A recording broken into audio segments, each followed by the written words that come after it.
Tout a commencé de façon insignifiante. Des braconniers chassaient dans les forêts de l'île et ils ont abattu un cerf. Une scène triste mais ordinaire, ce genre de choses arrive dans le monde entier. À un détail près, ce cerf était le dernier à des centaines de kilomètres à la ronde. Tous les autres avaient été tués. Or, l'île était remplie de dragons de Komodo, des lézards énormes et carnivores. Ils erraient sur l'île à la recherche de proies, mais il n'y avait plus de cerfs. Alors, quand un groupe de plongeurs épuisés a échoué sur le rivage, les dragons de Komodo se sont intéressés à eux.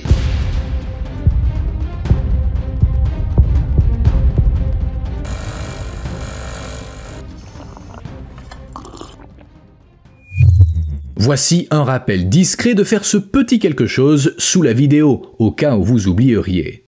Bien, revenons à nos plongeurs. En 2008, un groupe de plongeurs a été emporté loin de leur bateau par de forts courants près de l'île de Flores. Après avoir passé 10 heures à dériver, ils ont été rejetés sur le rivage vers minuit, à 40 km de là, et au début, l'île leur a semblé déserte.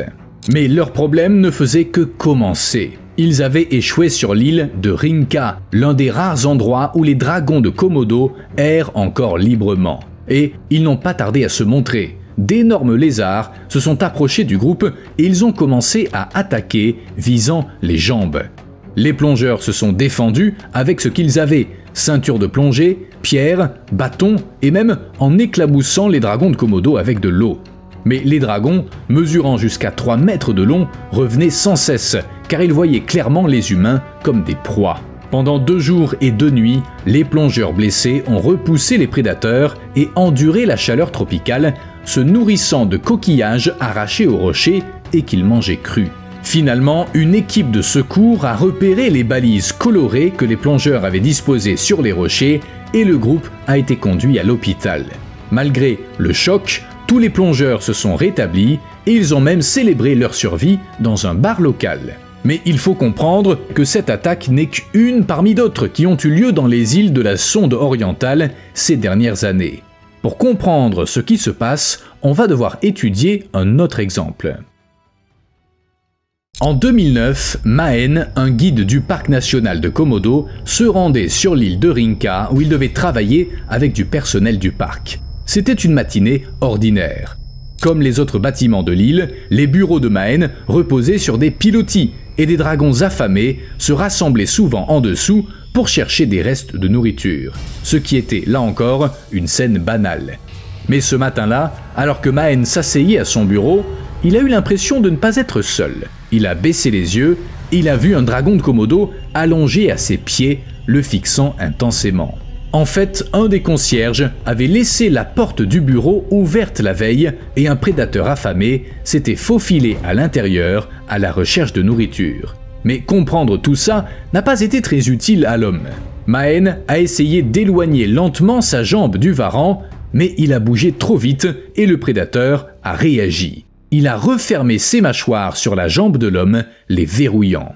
Mahen a donné un coup de pied au lézard, puis il a saisi les mâchoires et il les a ouvertes de force, mais il s'est gravement blessé la main en le faisant.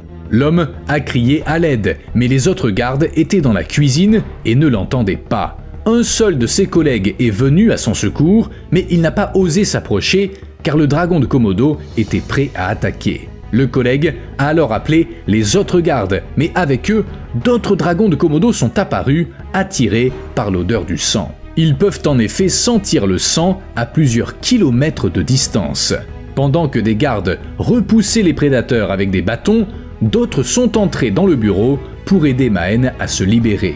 Traînant leur ami blessé à travers une horde de dragons attendant à l'extérieur, les gardes ont réussi à emmener Mahen jusqu'à la jetée, d'où il a été transporté d'urgence à une clinique sur l'île de Flores.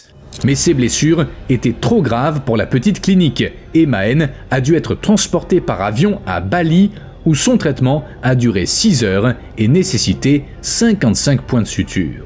Il a fallu 6 mois à Mahen pour se remettre de l'attaque du dragon de Komodo. Plus tard, l'homme a affirmé la chose suivante, il ne pensait pas s'en sortir vivant. Bien que Mahen ait passé la moitié de sa vie à travailler avec des dragons de Komodo, il n'avait jamais rien vécu de tel. Heureusement, quelqu'un a entendu ses cris et il y avait assez de gardes à proximité pour repousser les prédateurs. Mais Mahen en fait encore des cauchemars et il n'aime pas se souvenir ou parler de l'attaque. Le plus surprenant, c'est qu'après tout ça, il a continué à travailler dans le parc à son ancien poste, même s'il écrit moins maintenant. Sa main lui fait mal à cause de la blessure. Et il n'a plus de contact direct avec les animaux. On peut comprendre pourquoi.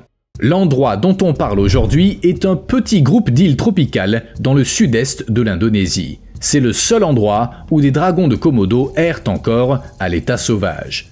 C'est un parc national et sur l'île de Komodo par exemple, il vit également 1800 personnes. Il y a des varans partout, mais en 30 ans de coexistence, aucun incident mortel n'a été observé. Il est très courant de voir des animaux errer dans les zones résidentielles. Pour les habitants, c'est une vision courante qui n'inquiète personne. Imaginez que vous vaquiez à vos occupations quotidiennes, corvée, courses, aller au travail ou à l'école, ou réparer votre voiture, quand soudain un dragon de Komodo passe à côté de vous.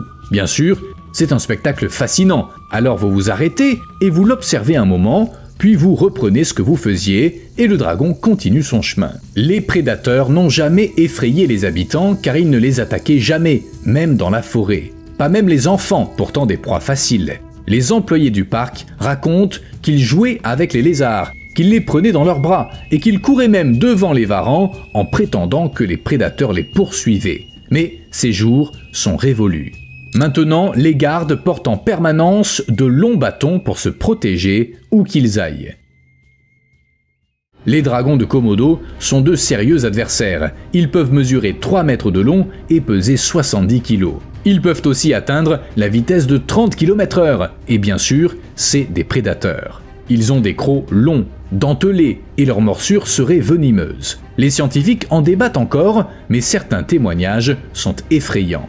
Quand un dragon attrape une proie, il lui inflige une série de morsures rapides et puissantes qui libèrent du venin. Ce venin accélère les saignements et abaisse la pression artérielle, faisant perdre conscience à la victime. Une victime dans cet état n'oppose plus aucune résistance. C'est un repas facile. De plus, les dragons de Komodo sont voraces. En général, ils avalent 80% de leur propre poids d'un coup, puis ils restent sans manger pendant plusieurs semaines. D'ailleurs, on croyait autrefois que leur gueule était pleine de bactéries toxiques qui provoquaient la mort des proies par empoisonnement du sang. Mais il y a quelques années, une étude a prouvé que c'était faux. Les chercheurs essaient maintenant d'en savoir plus. Mais même si la théorie du venin n'est pas confirmée, ce qui reste à voir, les puissantes mâchoires du dragon de Komodo peuvent facilement briser une jambe humaine. Il y a plein d'histoires évoquant des dragons de Komodo au comportement agressif. Oui, même si les résidents du parc national sont habitués à vivre près d'eux pacifiquement. Vous vous souvenez de Steve Irwin? Le regretté naturaliste australien n'avait peur de rien. Mais même lui a pris ses jambes à son cou pour sauver sa vie en grimpant dans un arbre. Tout ça parce qu'un dragon de Komodo avait senti l'odeur d'une égratignure sur sa jambe et décidé d'y goûter. Bien que la plupart des animaux, même dotés de crocs et de griffes, obéissent à la règle, ils ont plus peur de nous que l'inverse, les dragons de Komodo semblent l'ignorer. C'est les seuls lézards qui attaquent des créatures plus grandes qu'eux. Et ils le font sans la moindre raison. C'est comme si les dragons de Komodo étaient l'une de ces espèces qui auraient dû s'éteindre avec les dinosaures, mais qui ont réussi à y échapper. Mais qu'en est-il des attaques sur les humains ? Entre 1974 et 2009, des dragons ont causé la mort de 4 personnes. Et en 10 ans, 8 autres ont été blessés. Bien que les experts disent que les attaques sont rares, ça n'empêche pas les habitants des villages d'avoir peur. Ils ignorent comment s'adapter à cette nouvelle réalité, car les dragons de Komodo ne risquent pas de s'évaporer. En fait, les données que j'ai trouvées varient un peu. Selon certaines sources, 5 personnes sont mortes récemment, quand d'autres parlent de 4. Alors j'ai essayé d'en savoir plus sur ces attaques. Les 3 premières ont eu lieu il y a un certain temps et il n'y a pas beaucoup de détails. Mais on peut trouver quelques infos sur 2 attaques mortelles. La première attaque qui a inquiété les villageois s'est produite en 2007. À l'époque, un garçon de 8 ans est devenu la victime d'un varan qui s'était approché de lui dans les buissons près de sa maison. Les gardes ont supposé que le lézard était particulièrement affamé car les points d'eau locaux étaient asséchés et ils avaient cessé d'attirer des proies. Le second cas s'est produit en 2009 lorsqu'un homme appelé Mohamed Anwar et âgé de 31 ans est allé cueillir des attes. Mais en faisant un faux mouvement, il est tombé de l'arbre, ce qui a causé sa perte car 2 dragons se trouvaient au pied et ils l'ont attaqué. Quand les secours sont arrivés, Anwar avait déjà subi des blessures mortelles et il est mort à l'hôpital. Mais d'autres rapports contestent ces détails. CNN a rapporté qu'Anwar était un pêcheur et qu'il avait en fait pénétré illégalement sur l'île dans une zone interdite. Le rapport indique également que l'homme est mort d'avoir perdu trop de sang en chemin vers l'hôpital et qu'il a été déclaré mort à son arrivée. Quoi qu'il en soit, la peur se propageait. Un jour, des écoliers qui étaient dehors pendant la récréation ont vu un énorme dragon de Komodo se diriger vers l'école. L'animal semblait avoir une idée en tête et les enfants ont eu peur car ils savaient pourquoi le dragon se dirigeait vers eux. Pour effrayer le prédateur, ils ont commencé à crier et à lui jeter des pierres. Finalement, le dragon a décidé de grimper une colline loin de l'école et il a disparu. Bien sûr, les pierres, les cris et les longs bâtons ne sont pas les seuls moyens utilisés par les habitants pour se protéger. Par exemple, ils ont demandé qu'un mur de béton de 2 mètres soit construit autour de leur village pour que les dragons ne puissent pas y pénétrer. Mais les dirigeants du parc ont rejeté l'idée comme bizarre car on ne construit pas de clôture dans un parc national. Les habitants ont donc bricolé une barrière avec des arbres et des branches cassées, mais ce genre d'obstacle n'arrête pas des dragons de Komodo. Ça ne peut que les ralentir un peu, car ils ne s'en prennent pas aux gens sans raison. Leurs attaques ne sont pas le fruit du hasard. Il y a plusieurs théories sur les raisons de ces attaques. J'ai déjà abordé la première. Les dragons deviennent plus agressifs, car ils sont affamés à cause des braconniers qui volent leurs proies. Rappelez-vous, tous les cerfs ont été éliminés. Maintenant, les dragons n'ont d'autre choix que de manger des humains, ce qui semble logique. Mais les dirigeants du parc ne sont pas d'accord et les experts sont convaincus que ces énormes lézards prédateurs ont toujours représenté une menace. Peu importe qu'ils semblent détendus quand ils se prélassent sous les arbres ou qu'ils se dorent au soleil sur la plage, ils sont rapides, forts et très dangereux. Selon la deuxième théorie, les dragons de Komodo sont bien affamés, mais à cause d'une loi de 1994 qui interdit aux villageois de les nourrir. En 2009, les résidents d'un des villages du parc ont déposé une demande pour nourrir les dragons de Komodo avec de la viande de sanglier, quelques fois par an, mais le personnel du parc a refusé. Si on laisse les gens les nourrir, ils deviendront paresseux et ils deviendront incapables de chasser, a déclaré un expert en reptiles. Un jour, ça causera leur disparition. La troisième théorie concerne aussi la faim et l'alimentation. En effet, les dragons étaient autrefois nourris par les chasseurs locaux. Quand ils tuaient un cerf, ils ne ramenaient pas toute la carcasse, ils ne prenaient que la viande. Os, peau, entrailles et tête étaient laissés dans la forêt. Aux yeux des chasseurs, c'était une façon de partager avec les dragons. Ce que les dragons en pensaient, nul ne le sait, mais les gens estimaient que ce partage créait un équilibre et des prédateurs bien nourris n'avaient en effet aucune raison de s'aventurer dans les villages. Mais après l'interdiction de la chasse, il n'y avait plus de séparation entre les cerfs, les humains et les dragons. C'est depuis lors que les prédateurs s'approchent des humains, car les villages sentent la nourriture. Et les dragons ont un excellent sens de l'odorat. J'ai déjà dit qu'ils peuvent détecter le sang à plusieurs kilomètres, entre 4 et 9, grâce à leur langue. Et pas que le sang. La plupart des villages pratiquent la pêche. Ils sentent donc fort le poisson qui sèche. Et les habitants élèvent aussi du bétail, qui a une odeur reconnaissable. Tout ça a remplacé les restes de cerfs et est devenu la cible des dragons. Ce qui est confirmé par le fait que des lézards ont attaqué du bétail plus d'une fois, notamment des chèvres. Comme les chasseurs ont pendant longtemps laissé une partie de leur prise, les dragons s'y sont habitués et ils ont appris à se cacher dans la forêt, attendant les restes. Ainsi, ce contre quoi les experts mettaient en garde s'est produit. Au lieu de chasser par eux-mêmes, les dragons ont appris à attendre que les humains attrapent des proies pour eux. Ce que les dragons n'avaient pas prévu, c'était l'interdiction de la chasse.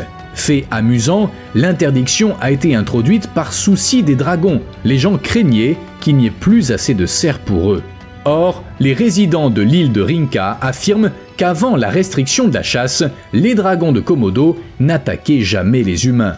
En fait, les gens devaient aller dans la forêt pour en apercevoir, mais maintenant, ils s'approchent souvent des villages, sans doute à la recherche de nourriture. Les habitants voient aussi l'absence de chiens comme un facteur important. À l'époque où la chasse était autorisée, il y avait beaucoup de chiens, mais sans surprise, certains sont devenus sauvages. Ça a affecté l'écosystème local et ça a conduit à une interdiction totale des chiens sur l'île. Cependant, ils servaient aussi de système d'alerte, car ils pouvaient détecter la présence de varans et ils aboyaient pour alerter les gens. Ça aidait à prévenir les attaques. Maintenant, sans chiens, les locaux ne remarquent pas toujours les lézards à temps, car ils sont silencieux et discrets. C'est pourquoi les lézards peuvent s'approcher très près avant qu'une personne ne réalise leur présence.